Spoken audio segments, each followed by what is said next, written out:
little bit of message about love from Earth, Wind, and Fire as we start off. Because you know this is the love revolution we're talking about. So again, this is James and EK. We are live in an undisclosed location in the Dallas-Fort Worth area. My name is James Anike. I'm the host of this show. This is Soul Liberation Station. Now, first 6 years, we were known as Soul Liberation Radio, but now we're Soul Liberation Station because we're on the move and we have to hit these different stations as we run this freedom train from Indianapolis to Dallas to Atlanta to Savannah to Zimbabwe, wherever we're going, we're gonna be making these stops along this freedom station. So I'm glad you're with us. I don't know why that popped on. That's deep. All right, I think it should stay silent right there. I think that TV is set to do that. All right, but we are as I said, we're live in an undisclosed location. And when you're in an undisclosed location, you never know what might pop off, what might happen. But like that. Yeah. But I want to thank you for taking the time to be with us today. Today we have two very special guest liberators. You all know that with Soul Liberation Station, the purpose of the show is to heal, empower, and inform the Black community. That's to heal, empower, and inform the Black community. And there was some conversation as to whether or not there should be a Soul Liberation Radio or Soul Liberation Station, that is, on a holiday such as the 4th of July. And I felt like that's the best day to have it. This is the show enough day we need to talk about liberation when we spending so much money on firecrackers and rockets and all kinds of stuff when that money could be going to a liberation causes. That's a whole nother subject. But we do need to talk about our liberation probably more today than on other days. And to help us do that, we have these two very, very wise brothers who are with us, Brother Ryan Scott and Brother Dr. Perry Crenshaw. I'm sorry, had a little minute there.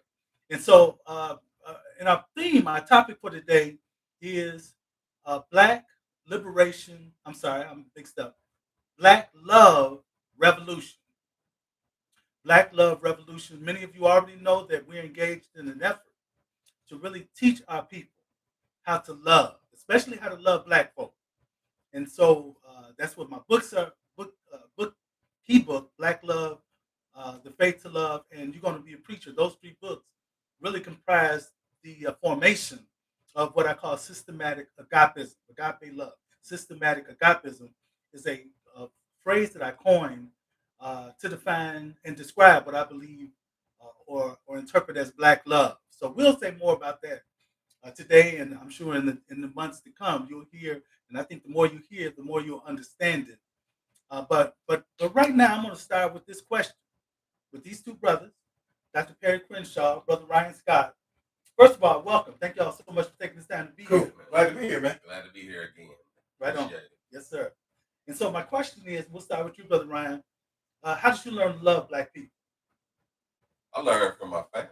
Okay. My grandmother, my grandfather, my mother, my father. Mm-hmm. My grandparents on both sides of my family were instrumental in teaching me how to just how to love. Period. Right. Specifically, Black people. Mm-hmm. Love the skin we in. Right. All right. Same thing would be true for me. Definitely in my family, because even though my family was educated, right, in the traditional, conventional settings and conventional ways, they were unapologetically Black. Right. And that's the good news. You can be pro-Black without being anti-white. Exactly. It's interesting. It's unfortunate that we have to make it plain. We're not talking about the kind of self-love that means I got to demean you or diminish you. This means we just have to be about ourselves, lifting up ourselves. That's right. So, just that parental love, love for siblings, was just love for our community, right? Love for excellence, yeah. Love for our culture. Mm-hmm. Because while I was taught classical, the definition of culture, which was, like, classical music, classical art, classical poetry. Right. My mother went out of her way to make sure that I redefined what classic was. Right. So classic could very well not only be Bach, Beethoven, Schubert, Brahms. It also could be Duke Ellington, Count Basie. All right. Dizzy Gillespie, Louis Armstrong, Ella Fitzgerald, those kind of folks. And black literature is not just Shakespeare or Edgar Allan Poe, but it was also Nikki Giovanni, right, and Maya Angelou, and sure. Paul Laurence Dunbar, Langston Hughes, kind of thing. So, and we were never taught to hate whites at all. Right. So that meant it not only was to be in love with yourself, but it also meant to love others too. That's black love. Right. You love yourself, but you love others too. That would be my definition. Absolutely, absolutely. Now, here's a question. Might put you on the spot a little bit, but I'm curious to know how you respond to it. On a scale of 1 to 10, and I'm talking a little bit loud because we already have one statement from Sister Eunice on our Facebook page that we are not loud enough, so we're gonna turn up the volume a little bit more because we want to make sure you all hear it. And again, I want to let you know that there are 3 ways that you can be with us right now. Actually, 4 ways. One is, many of you already know, you're live with us on Facebook. We're also live right now on Zoom. We got a couple of people waiting with us and being with us here on Zoom. You can join us on YouTube, and I'm hoping I'll be able to reach that chat. If you decide you want to chat on Zoom, you can also text me here on Facebook Live, and you can call in. We only got one phone line, but you can call 317-798-4085. 317-798-4085 if you want to call up. And so this question I want to ask, on a scale of 1 to 10, with 1 being not at all and 10 being the highest, on a scale of 1 to 10, and I'm speaking in generalities, in general, how much do you think black folk love black folk in America? How much do you think black folk in America love black folk? Since I spoke last, you want to take a stab at it? Yeah, I'll go ahead and honestly, I say a 3. Okay. A 3. Why 3? Because of just the way our households are set up, right? Black love in terms of man and woman, and then children, it's not really sought after in our culture on a high enough level to say, yes, I think we love ourselves in that area. Right. The homicide rates, the fact that, it's acceptable for us in our culture to watch our young men and women in some cases assassinate, murder, kill, just take each other out, and we do nothing about it. Again, it's not a reflection of self-love. Right. The way we treat our elders in our community. Again, to me, there's no reflection of self-love in that. Okay. It's disrespect. It's it's just everything but love. So I give us a low rating. Not that it's non-existent, but it's not at a level in which we should be proud of, or that we can even say we're halfway there, because we're not. In my personal opinion. But fair. Man, that's pretty deep. Initially, I was going to rank it higher till this brother started talking. And once he started talking, then I'm like, whoa, man, I'm about to lower my rating a little bit, and I'm going to probably put it more in the 5 range. Okay. I was going to put it somewhere like 7 or 8, but now it's dropped that way down to 5 based on the things that he mentioned. Okay. And I also would have to kind of put it in categories, meaning it seems as though, and I'm speaking in generalities, not specifics, not, historically, not empirically historical, but it seems as though there was a period of time where blacks loved blacks more. Yeah, sure, absolutely. Okay, I agree. So, and it seemed to be, what's crazy about it, it seemed to be at a time of slavery, or maybe even before slavery, but I don't know Africa. I just know, right. But slavery for sure in America. Then after slavery, Reconstruction, right. And that's when we start having black colleges. That's when we start having black businesses, Right. Black Wall Street. And Black Wall Street in Tulsa was not the only Black Wall Street. Mm-hmm. There were several Black Wall Streets, right, in different parts of different countries. Mm-hmm. Just that Black pride, black schools, just black, that was there for sure. And then it seemed as though when integration, which is assimilation Mm-hmm. in many ways, when integration, that was the order of the day for us to be in the mainstream.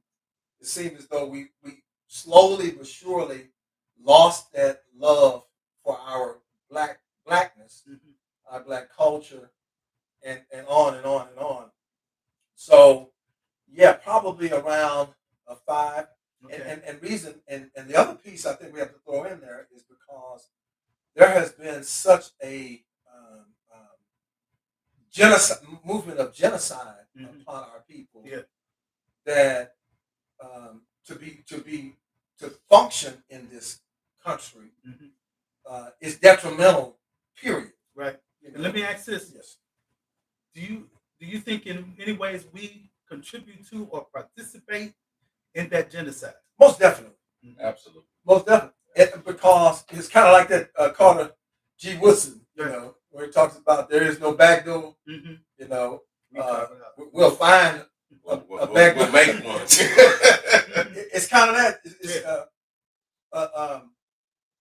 Anything detrimental to a person or to a people is always most effective when the person or the people do the genocide on themselves, Right.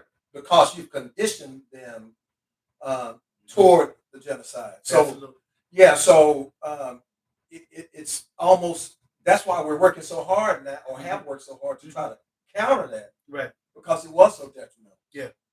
Again, this is Soul Liberation Station. My name is James Anike. I'm the host of the show. This is our 7th year. We're in our 7th year now. What used to be Soul Liberation Radio, but now Soul Liberation Station.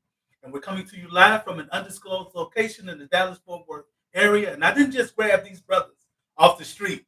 These are brothers who were specifically chosen because of what we're talking about today, which is a Black Love Revolution. And I chose these brothers because Dr. Crenshaw has been pastoring in the Black church for many years. Yes. And Brother Ryan, for several years in Indianapolis, ran a Black business that provided an outlet for many other Black businesses to get their products around the city, the metropolitan area. And so these brothers have had deep experiences with the Black community, and that's why I wanted you all to be in this conversation. And so, in light of what you just said, which was really deep, because again, for those who might be just joining us, you can be with us on YouTube, you can be with us on Facebook Live, you can be with us on Zoom. If you want the Zoom link, just go to that section of my page where you see the link is there. You can even call in. The phone number is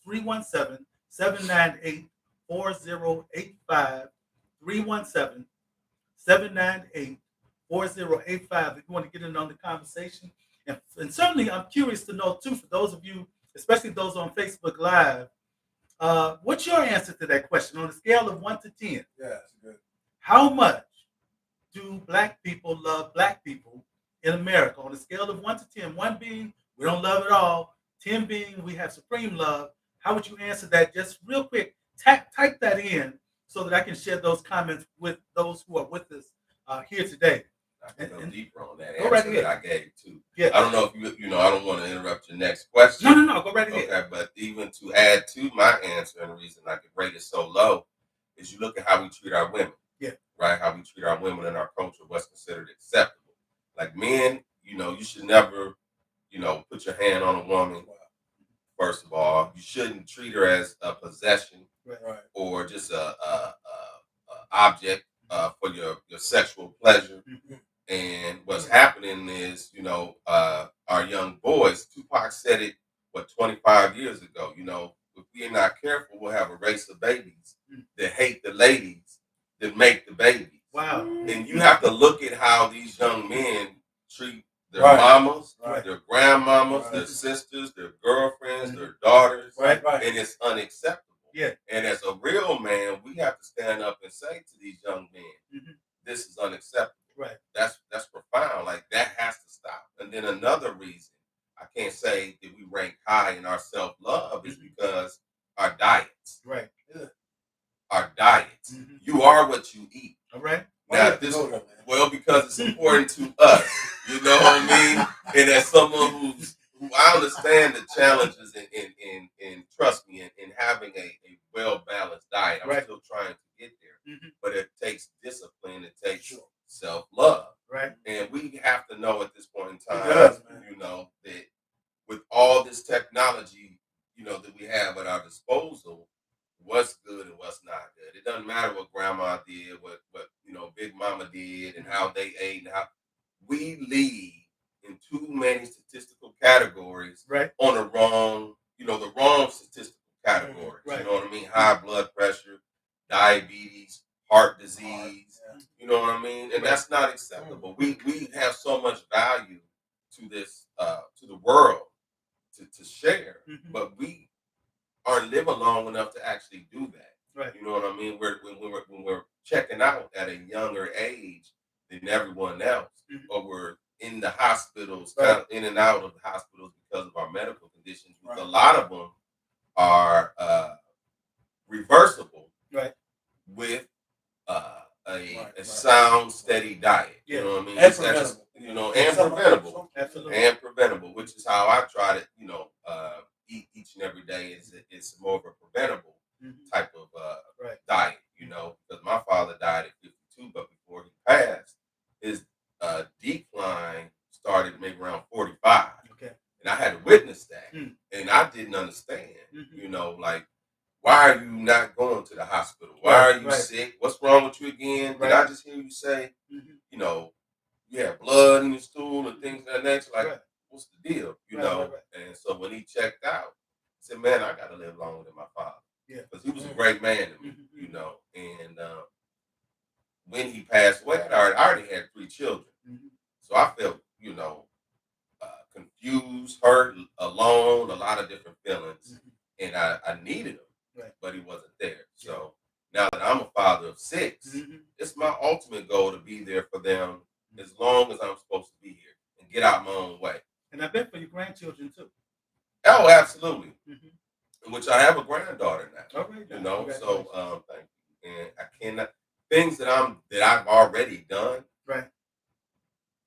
I did with her in mind. The way I've established my will, the way I've set up my life insurance policy. These things I've done with her in mind. So trying to get them and my children and their friends or whoever, and your children, anyone's children to see and understand the importance of, Black love and passing on an inheritance. That's a whole different area. It's a whole different area. Absolutely. We got several comments on our Facebook page. Sister Eunice first stated simply that her answer is a 5. We as a Black people love each other only to the degree of 5. On a scale of 1 to 10, 5 is the number she has chosen. Sister Darlene Petit says, I would say, all right now, she said, I would say 5 because we really don't support each other like we should. She said, I am single and have never married. I have seen so much abuse, and some Black men are not being taught how to love themselves and how to treat women. That's so true. Sister Sheila Austin says, on a scale of Black love, unfortunately, she says 3. She says 3. You, man. It's one of my ministers. And let's see, I want to say, and so we have some other comments here that are very interesting. Sister Robin Douglas says, how can you still have faith in Black love when you have never had a successful love? Wow.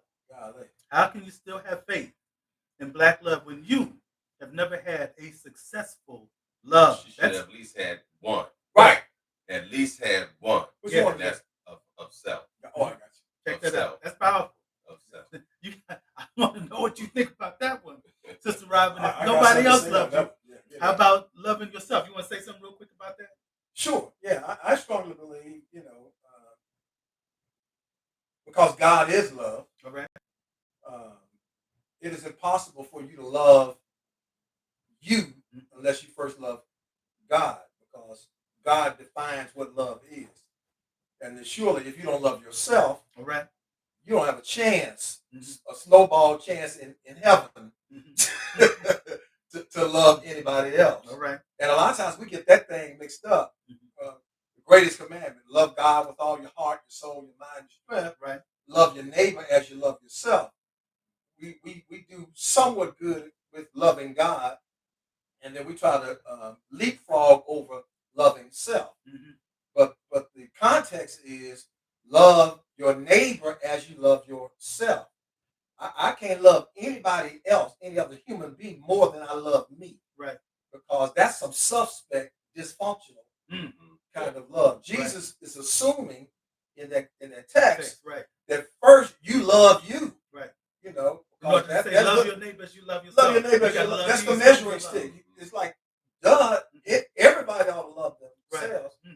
But if we don't love God, we don't have. So yeah, I do know love, even if I don't experience it humanly first. I know it from God, and then God helps me to love me.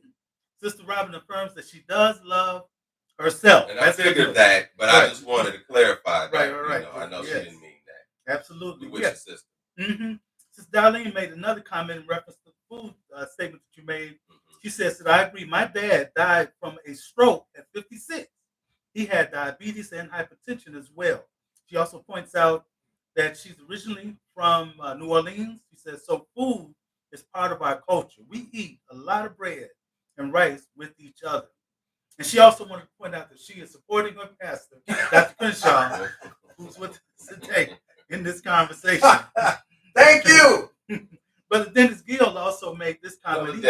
Yes, he says, love is self, love of self, and understanding how we define love is the first challenge facing Black people on the planet. He said we need to be able to define love and be able to accept the definition that we create as an initial step. We cannot take this responsibility lightly.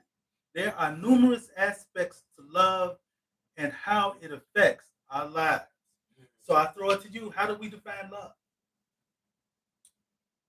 For me, first thing that comes to mind is obviously love of, the divine, the creator, God, and then love of self, and then love of... But how do you define love itself, though? It's an action word. Okay. So like I have a saying above my bed, it's never go to bed without giving your wife a kiss tonight. Right. Something like that. Wow. But so I'll start with my wife. My wife is the primary example of how I show love above all things else. Let's be honest, because she embodies so many things. So my definition of love has to be around how I treat her, and so being attentive to her needs, being supportive of her visions, her goals, right. Her gifts, her talents, and just providing her with nourishment through this, through my support, through whether it's financial, whether it's dietary, just emotional. Love it's just the most powerful force that I know of on this planet that I've ever experienced. Right. And I'm so grateful that I have a partner to share, to be in love with. That's a blessing, bro. And I don't take it lightly. Right. I don't take it lightly at all. And I when you brought this topic up, I was like, yeah, I have to talk about my wife, right? And if you recall, many times in the past when we've been around, I've always shouted out my wife, right? Because again, our relationship embodies love to me. It embodies Black love, it embodies Black love revolution. So it's hard to talk about yourself, but I just say the things we do, the way we interact with each other, the ebb and flow of our relationship. Her feminine energy and my masculine energy, and then my feminine energy to her masculine energy. It's all there. It's all present. Wow. And how we run our household, and it's just evident. I'm a protector. So love is you have to have protection and providing and shelter and God and all these things embody love. And then what you do in your household also it extends to your community. Right. And that's how we have this revolution, right? What we do every day needs to be seen in our community. We need to be seen in our community.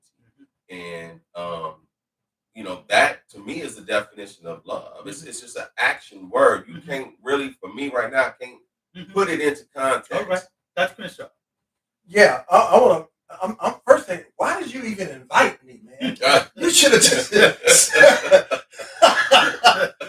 man. I could have stayed at the crib this morning. No, we need Dr. Crenshaw. Yeah, one man's opinion. I also want to say I see Rachel Cherry Adams, who's an author within her own rights on Zoom, I think, over there. Right.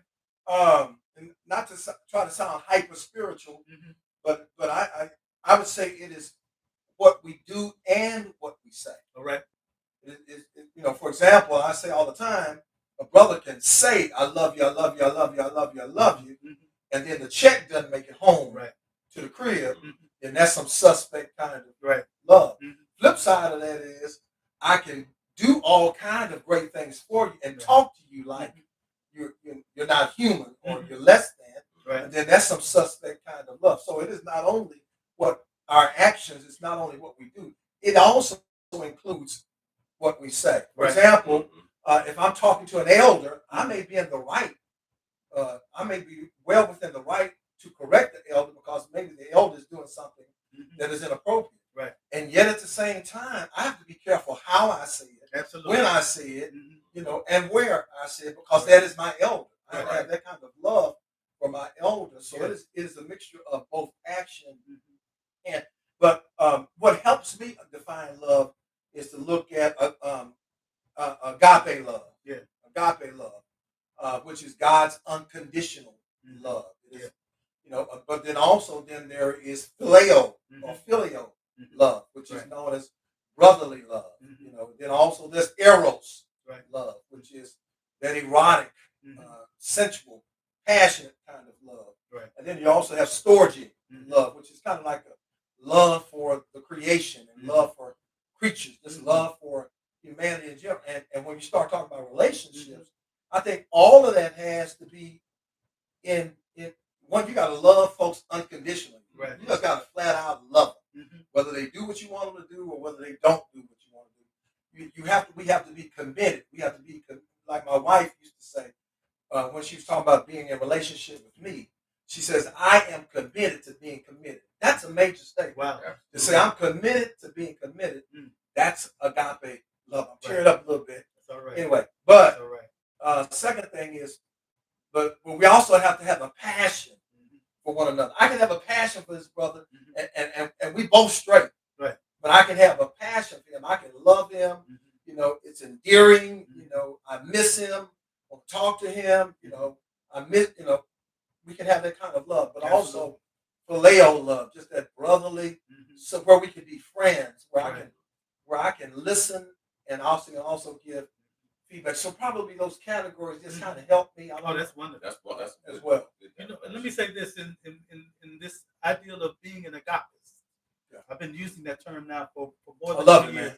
Identifying myself as an agapist, as one who's committed to just what you said in terms of these forms of love. But then when I expanded to the ideal of systematic agapist, which again is a phrase I've coined, that means that Black folk need a special kind of love. We need a love that takes into consideration what we've gone through as a people. We need a love that understands who we are in our unique cultural, political, social ways. Yes, we need a love that understands our aspirations and our hopes for the future. We need a love that understands the ways that we are under attack. Right, and how racism plays a role in how we are, I want to say forced, but by use of media and other means, education, are guided towards seeing ourselves in negative ways and seeing others as superior. Sure. So we need agape, we need a systematic agapism to approach how we love. So it includes, and I like to use this foundation, the writing of Paul, 1 Corinthians 13. And these are Black folk. Paul was a Black man. Yes. I want to make sure folk know that. These biblical folk. Yes. These biblical folk. We were there all the time. There you go. And so he says to them, love is patient, it's kind, it's not envious, it's not boastful, it's not rude, it's not arrogant, it It doesn't seek to win the argument. It Yeah. does not, celebrate when somebody's been harmed. Right. It believes all things, hopes all things, endures all things. Love never Never ends. fails. It never fails. And then we add to that the ideal that we are a people who need to affirm one another's dignity and divinity. I heard Dr. Malana Karinga Okay. say right. that many years ago, and it Mhm. stuck with me, from that lecture that I Yeah, heard. yeah. He said that all people are worthy of dignity and divinity. Yeah. If I know that my brother or my sister is worthy of dignity and divinity, and that I'm worthy of dignity and divinity, Sure. I'm not shooting nobody. That's right. I'm not going to shoot that brother Sure. or sister Mhm. just out of my own selfishness. And that's the other thing I point out, that love is not, hate is not the opposite of love. Selfishness is the opposite of love. You can actually hate somebody and love them Sure. at the same time, which Yeah. is interesting in itself. Should I give you my list? I'll check that out. but when we have selfish intent, there's no room for selfishness in love. Absolutely no room. And so that's why we understand these things, and we understand that we are at the level of 3 or 5, or some people may say higher, lower. Nobody that I see here on Facebook said higher. And let me say for those, for you, Sister Rachel, who's with us on Zoom, if you want to say something, put your hand up. Nobody's given the number above 5, which should be frightening to us. Yes. That we don't love ourselves enough that we can say, hey, because we used to. See what I'm saying? Now, if you go back 50 years or more, I think you can find those ways to justify saying that we loved ourselves at a level of 7. And some people may say, because depending on the community they came from, 8 or 9 that they love them. They would be hard pressed to find those individuals who don't love the community and love themselves and love the people. And so we got a lot of work to do, which leads to the question: how do we do the work now? How do we learn to love one another? How do we initiate a love revolution in our homes, in our local communities, such that love spreads? I'll start off with that one. Man, I am just as you brought the word on yesterday. It helped to clarify the work that you did at United Theological Seminary. Also, for me, it codified how important love is in a revolutionary context. So your work is phenomenal, dude. That's what I'm really trying to say. It really is phenomenal, man. And I'm like, because at the beginning of it, and even in the middle of it, and at the end of it, love is all over it. Or matter of fact, it shouldn't be done if it without it, kind of thing. Love for self, love for your people, love for the, because if I am a slave and you are the master, all right, then if I'm not free, you're not free either. That's right. So in me being liberated, you also are liberated. So that's even love for the master, or the love for the colonizers, or love for those who are committing the genocide against you. Right. Because as they experience true love, then they too can be set free. But my work at United, which seems crazy, and we're talking about United Theological Seminary in Ohio. In Dayton, Ohio. My work is kind of my work ain't sexy like your work. It don't have all the bells and whistles, man. Because my work is just mentoring. All right. That's all it is. It's just mentoring. That word mentoring has been used, and folks have done it to the point where it doesn't have that to it. But in essence, that's where it is. All right. That's where it is. Everybody who is whoever they are is because of either good or bad mentoring. Those folks who are successful probably can give you a laundry list of those who have been mentors in their lives. When you look at the biblical narrative, historical narrative, which they force us to do, You know, when you look at the the theological narrative, mentoring is all over the place. Well, so then therefore my work may not be sexy, but my work is essential. And I disagree. I think your work is sexy. Okay. Thank you, man. That makes good because I'm the ISS teacher. All right now. At Truman Middle School. Okay. In Grand Prairie, Texas. You know, and ISS stands for what? I'm sorry, it stands for in school suspension. Okay. The fact that you don't know what ISS means you were never in it. Yeah, I'm like, you gotta remember them words. Oh man, I remember them. But the thing is, it's a ministry, man. It's a ministry. All right. And guess what? What's crazy is I cannot effectively work with them unless I love them. Wow. And that's so important. They know it. And they know that I love them. And that's why they accept your rebukes and your corrections and things of that nature, because they see the love. That's it, dude. So this, to me, the mentoring piece is because if you're talking about teaching a young man to pull up his pants and not let his drawers or his gym shorts show, love has to be there. If you're talking about teaching them how to treat a woman, you have to be in a mentoring, whether it's a formal or informal. You have to be in a formal or informal mentoring relationship. Right. Whether it's on the coaching level, the band teacher, English teacher, math teacher, whatever context, pastor, employer, employee. You know, that mentoring piece is huge because that's where they give you permission to speak into your life. And at the same time, it's also where you're held accountable for life. So nobody gets off the hook, meaning the one who has matriculated through life has the responsibility to turn around and give back. Where the young person, also needs to pay it forward as well. So mentoring would be one of my how do we get involved and push this revolution. One of my things would be mentoring. Right. 42 minutes after the hour. Again, this is Soul Liberation Station. My name is James Anike. I'm the host. And we're here today with our guest liberators, Brother Ryan Scott and Dr. Perry Crenshaw. We're talking about a Black Love Revolution. And I'm thankful for all of you who are participating, whether it be by Facebook Live, whether it be by Zoom or YouTube, or nobody's called in yet. But you can call in. We got one phone line. You ought to get on it. The phone number is 317-798-4085. And we see some wonderful comments from those who are with us on Facebook. Sister June Gates. Y'all call because I just want to see the phone ring. I see Zoom, I see Facebook, YouTube. I want to see the phone ring. Somebody call. Can somebody pick up the phone and call?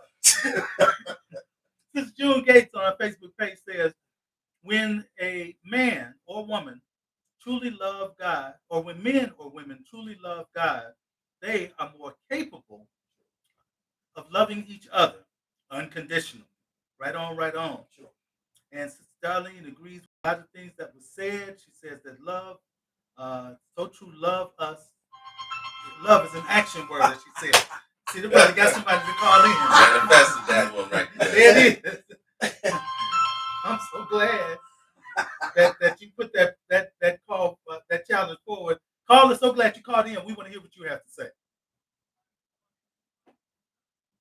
Hold on 1 second. For some reason, I'm not. Yeah, but it should be connected to this right here. I'm sorry, caller. Go right ahead. Say that again.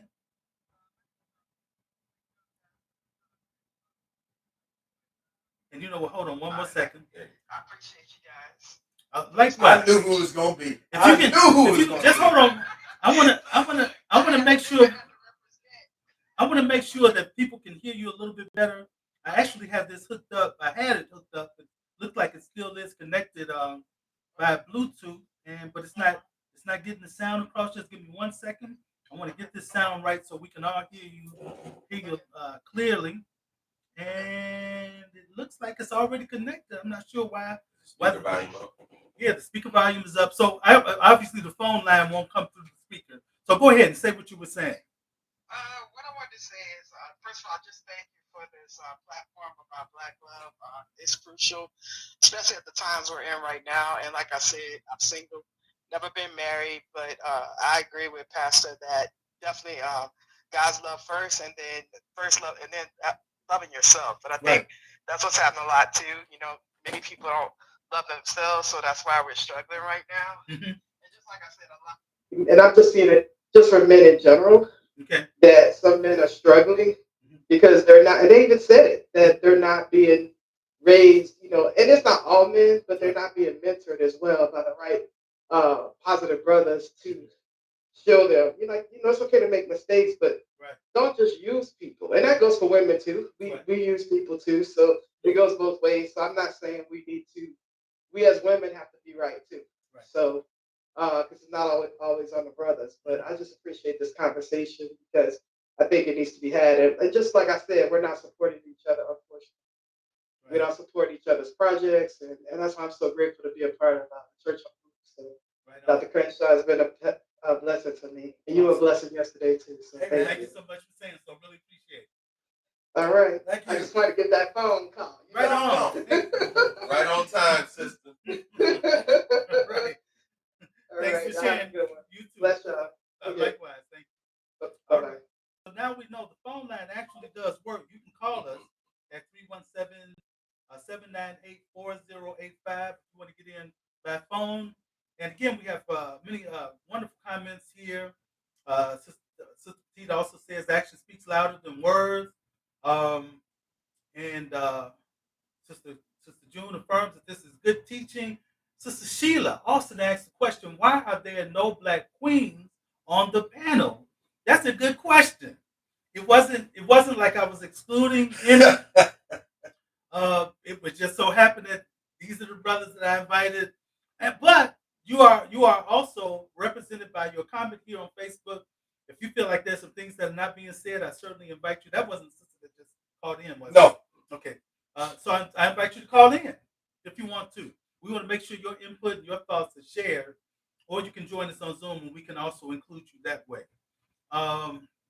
And Brother Dennis also said we must be able to accept the value, affirmation. We must able to accept and value affirmations from each other, not seek it from communities that have no interest in our well-being. Yeah. And again, it's key that we do learn how. And I believe that concept I mentioned a moment ago about recognizing or acknowledging one another's dignity and divinity, then it's easier for us to affirm each other. And I find that there are very few people on the planet, and certainly very few people in the Black community who have nothing, or no redeemable value. I find that all of us have some value. Yeah. All of us have some gifts. All of us have something that we can affirm of one another, and we just have to be faithful to do that. And so we do have a lot of work to do. I made a comment a few years ago, and I still make this comment, but some people feel uncomfortable with it. And my comment is, we as a people in America, Black folk, are not going to make it. Now, I say that because when you look at some of the key areas that impact our lives, whether you're talking about education, whether you're talking about spirituality, whether you're talking about relationships, whether you're talking about economics, whether you're talking about communication, politics, I can't remember if I said health, but health, in all these different areas, we are struggling to some degree. We're struggling to keep our relationships together. We're struggling to keep our health, good. We're struggling to make our political value, in terms of our votes, and just getting out there and using our access to vote. We're struggling to use those things on a consistent level to our advantage. We're struggling to use our money to benefit us as a people. We take that 1.5 or whatever number is now, $1 trillion, and we put that right back in other people's hands rather than putting it in our own hands. We're struggling to make sure our educational institutions are representing our best interests or that they exist. And even if we're not talking about the institutions we control, so much has happened in the last year or 2 years to try to contort the educational systems so that we are not being taught our true history, our heritage, and our value. Whether you're talking about our religious commitments, even though Black folks still are the most church-going people in America, something's still going on in terms of the ways in which we don't value the church and its importance the way that we should. And I say this and I always challenge people to I encourage people to challenge me on this. And my point is, there's been no institution in American history, Black American history, that has been more important to our development and our progress than the Black church. There's not. There's no other institution. Now, we can say the Black family, but the Black family is made, the power of the Black family is amplified through the Black church. Right. So when you go through history and you talk about those Black liberators and insurrectionists, these were all Black Christians. 99% of them were Black Christian men and women who really led the movements of our people all the way up to the Black Panthers in the 1960s. No, I was going to say not only just the Black church, but the church period has contributed significantly to the. There's no institution that has had a more profound impact in society than the church. When most of your educational institutions were started by churches, right? Especially when you talk about colleges. We're not talking about parochial schools like Catholic schools and as well. But even your hospitals, right? Most of your hospitals were started by churches, right? So, but that's just in general, but specifically. But here's the key: in this day and age, we have more people that are not connected to the church and not connected to the Black church, like they used to. Right now, is that only on the people, or is some of it also on the Black church? Absolutely. Because a lot of things you're saying, come on, bro, to me sounds past tense. Yes, and I'm very grateful for that. But looking at future tense, and the reason why I established my business was really because I got into reading and I read the book by Dr. Chancellor Williams, The Destruction of the Black Civilization. Yeah. Changed my life, and it made me get out of my comfort zone and say, hey, I need to do something about this. You know what I mean? Because we are going back to your point, we're not going to make it in this country, in this land, in this society, if we don't do something drastically to change that trajectory that we're on. And so my thing is getting out of our comfort zone. Church is great. I haven't been to church in a while. Even when I was doing my business, I was in the church heavily, in leadership, all of that. And things happened, and my wife and I, we pulled back. Love God, unconditionally. Right. But we had to get out. See, we were comfortable there. See what I'm saying? We were comfortable there. It was easy to get up. And I mean, even though we spend hours there, we weren't seeing progress in our people outside of those walls, right? And even in those walls, there were certain things that people had to, certain criteria people had to meet to really receive the fruit, right, from what that church had to offer. So we said, what can we do to reach more of our people? So I started connecting with many pastors, including yourself, and just getting out there and volunteering and finding where I can be of value to the community as a whole. And, I think, again, it's getting out of your comfort zone. I had to get out of my comfort zone to really have a more profound impact in my community, which is all driven from love, love of God, love of myself, love of my family, and love of my community. Right. And I see my community struggling. I've been one who's been in a position for ever since I can remember that, I was responsible for other people. I had my first child when I was 16. Right. A year and a half later, I had twins. So now I'm up to 3. I ain't even graduate high school. I ain't even graduate the streets. I ain't graduate nothing. I was, told a lot of things that were contradictory to a successful life. Right. Sure.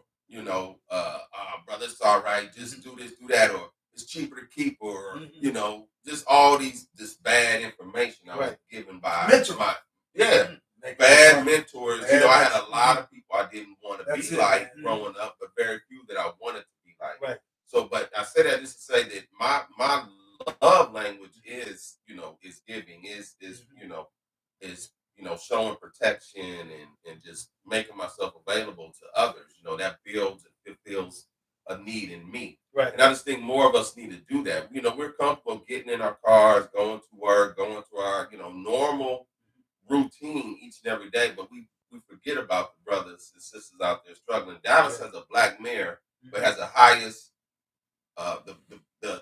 the homeless population in this city Mm-hmm.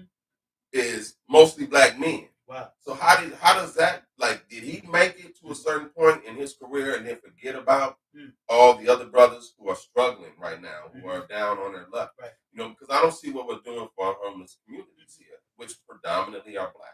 Okay. You go any highway in the city of Dallas and you'll see black men sleeping on the curb or panhandling. So I mean, there's just that disconnect from being in our comfort zone to actually getting out of our comfort zone, which is where the growth happens. And you know, just reading, Dr. Claude Anderson has put out a plan 30 years ago. He's just, you know, he's written about the problem, then he's presented a solution. You know, where are we in that whole equation? And there's a lot of other men and women who have presented similar case studies and said, hey, this is what we need to do.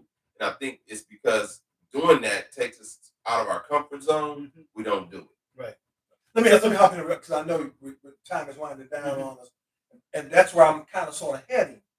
Meaning, what really is the definition of the black church? You know, the black church for Zan Holmes, Janet Wester Holmes, defined the black church is there's a heavy emphasis on high praise and a heavy emphasis on social justice. If there's not a heavy emphasis on both, then you don't have a black church. I don't care what they are predominantly filled with. Right. So, and a lot of times black churches are have a heavy emphasis on high praise and there's no social justice. Yeah. But on the flip side, there's some of those who are social justice big time, but their worship, their praise and their worship is lacking. The question on the table is, when was the black church most effective? It's when the black church was always out of his comfort zone. Right. Out of his comfort zone, be involved in the civil rights movement. Out of his comfort zone, providing education. Out of his comfort zone, dealing with housing. Out of his comfort zone, dealing with racism. Right. So that's what has become unattractive, I believe, to the population today. Right. But once the black church goes back and rediscovers its initial movement or reason, then the black church can be effective. But I don't think any movement regarding blacks can be effective without the black church. Absolutely. On our Zoom page, we're so glad to have Sister Rachel Cherry Adams. And I noticed you had your hand up a moment ago. I want to hear what you have to say about what we've been talking about. Anything you want to add? Well, for me, love is it's a serious thing, and it takes work.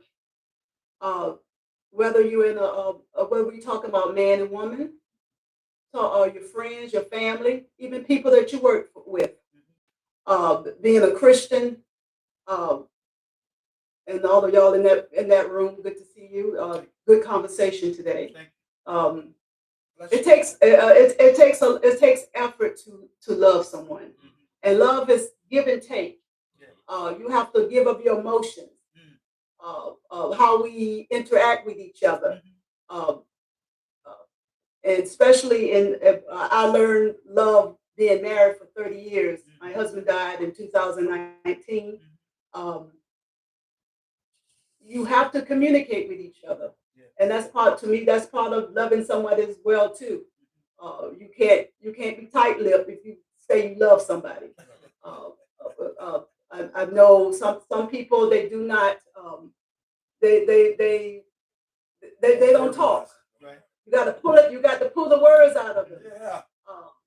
And let me interrupt you and say this.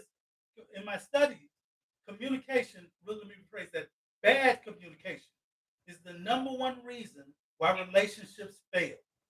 Bad communication, which could mean lies, could mean no communication, it could mean misinformation, but bad information or bad communication is the key reason why our relationships don't survive. That's good. And also in our world, how love is defined. We see love on TV. That's not real love. And so now social media has come on the scene.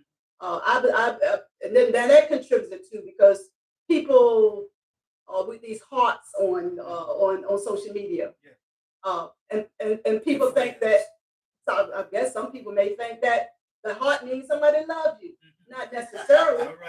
So I love when people I send a message to a person on Messenger and they use real words. All right. You get to know a person that way. Mhm. You're never going to get to know a person by using those emojis, those hearts, and those thumbs up. That's all I have. I don't want to take up too much time. And you know your time is running. And thank you for letting me speak. Thank you so much for sharing. Thank you for Brother joining Kwame. us. Right on, Brother Kwame. It's afternoon here. Right. And let me tell you this about the time zone. We're in the Central Time Zone, which means Yes. we started at 11. But in the Eastern Time Zone, where we normally are, it's 12 o'clock. And in Zimbabwe right now, it's going on 7 o'clock. And the reason why I say this is because this show began in Indianapolis, and it's going to continue when I move to Zimbabwe in August. Right. But it'll be at 6 o'clock Zimbabwe time, which will be still noon Eastern and 11 o'clock Central. Which is cool. Right on. Yeah, We're gonna keep this time frame because we want to tap into the lives of our people from one end of the. And I see Minister Warrior on there too. Right. Yeah, I see the brother there. Right on. Yes, sir. Brother Kwame Brame, my brother. Oh man, he says on our Facebook page, he says our victory is in connection and heritage. Our victory is in connection and heritage. I agree with that.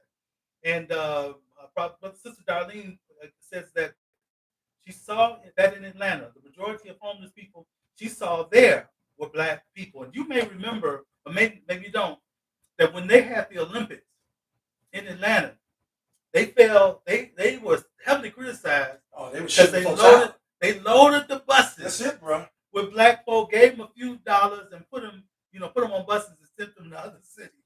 And just so anyway, that's an interesting kind of thing. And we found that out because Dallas was bidding for the Olympics several years later. Okay. So we sent a team of people up there to see how they did, and that's one of the things we found out. Wow. That they were shipping folks out.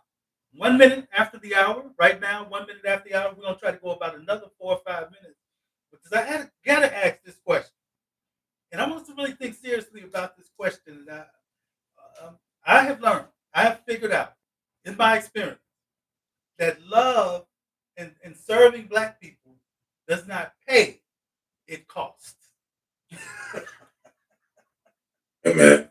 Right. So I'm really curious to know. My brothers, has this been y'all's experience also? It all depends on how you define pay. Love is definitely going to cost. Yeah. Period. But if it's... And what about serving Black people in particular? Serving Black people in particular, it's going to cost. Yeah. If you don't think it's going to cost, then you are very naive and you're not ready to love. Like, there's going to be a price that you pay to love us. If you are in it for the long haul and for the righteousness of the community, then loving us, even though it hurts a lot, that is your pay. That's so. Okay. Depends on that. So it's going to pay off. Yeah. Sure. Brother Ryan? You know, and I agree with Dr. Crenshaw. You know, I mean, depending on how you define the term pay, being a business owner, even still, shut down one business, immediately open another. And I have not profited, financially from that business to date. And we're struggling to figure out how to turn that business into a profit. And our business is to provide affordable housing for our people. And the market, the way it just continues to increase, it's like, do you increase with the market and remove that word affordable living from your business model, or do you keep it there? And so if you look at it in terms of from a business perspective, it does cost you. Our previous business, we operated 5 years without seeing, we stayed in the red. But the pay that I enjoyed the most, it was a labor of love. Right. I wasn't in it for the money. Right. So the cost was, yes, your business didn't look profitable on paper, but the pay that we received in return was just a true blessing. I mean, it was priceless to be in the presence of our people, to be able to educate our people, to be able to provide healthy, economical, health our products Mhm. to our people Mm. on a consistent basis was so rewarding. Yes. You know that the reason I moved to Dallas was to learn how to get better at it from a business perspective. I went to work for one of the there's only 5 Fortune 500 companies in this country that are operated by an African American, and I went to work for one of them. Okay. So in my mind, I'm going to learn from one of the best to ever do it in the industry that I was. So I took the opportunity to do just that. Mhm. And so I'm obviously we're going to get back into that business that I once ran in Indianapolis. So the pay it's there. I mean, yeah, it's going to cost you, Mhm. but what does it? Right. It's getting out of your habits and getting out of your bad habits, developing good habits. That's rewarding in itself as well. You can't put a price tag on that to develop these skills that you can now pass. You can't see they can't take your skills away from you. Mhm. Once you develop them, they're yours. Right. So it's a beautiful thing to be able to service our people. I enjoy it. I love it. I'm grateful for it. I do it in a different capacity than Dr. Crenshaw and yourself do, but I feel it's all very needed, and I'm grateful to have brothers that are giving of themselves, for our people. our Absolutely. community. Let me wrap it up by saying this again. Our conversation, our topic was Black Love Revolution. And there have been many revolutions in our history as Black folk here in America. There were those great insurrections that took place all throughout the times of slavery, and changed laws were changed and things were changed when Nat Turner did an uprising, Toussaint Louverture, and so many other major revolutions took place. Then there were those strong movements to abolish slavery. Then there were those strong movements to unionize Black folk and make sure our united efforts, like the Pullman Porters, that those types of efforts and other union efforts, right on, that those efforts were successful and beneficial to us as a people. There were major movements, of course, for voting rights, major movements for economic development. In the 60s, we can't forget Marcus Garvey, that major movement of Marcus Garvey, who organized Black folk on so many different levels.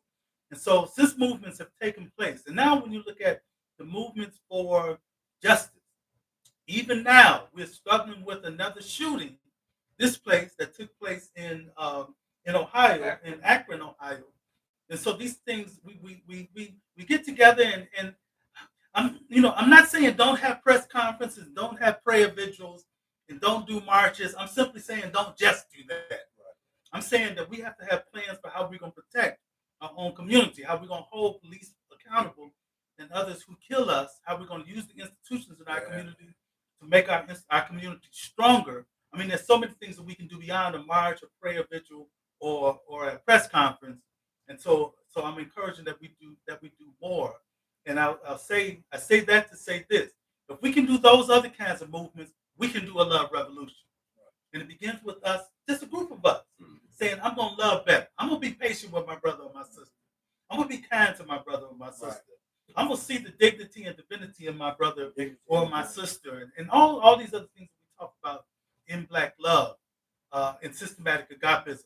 And so this is what I'm about right now. Especially this month, just traveling around, pushing this theme of systematic agapism and trying to find that core group of people who help make this movement a reality in America, and then support what we're doing, so that what I do in Africa, what we do in America, can begin to spread to other parts of the world. That's kind of the vision that we have. So I thank you, Dr. Crenshaw. Thank you, man. Crenshaw, Brother Ryan Scott. Thanks for being with I us. was here. All right. And I thank everybody that joined us. Thank all of you who are with us on Zoom today. Thank you so much.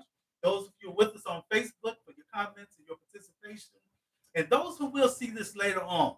Not many people join us on YouTube now, but the good news is you can tell folks if they just Google Soul Liberation Radio, YouTube. I'm sorry, thank you. Soul Liberation Station, YouTube, you will find what we talked about today. And you can share it in your various social medias so that other people can get in on this good conversation. We'll be back again next Monday for more conversation. I'll be coming from Georgia next Monday in our Soul Liberation Station Conversations. I thank you all for being with us. Peace to you, brothers. Hey, Sister Fontenot. We're going to keep this revolution going. And I hope you all have been blessed by what we've shared. And let's keep it going. Let's begin to think in that way. We need a black love revolution, and we're going to make it happen. Peace and love, brothers and sisters.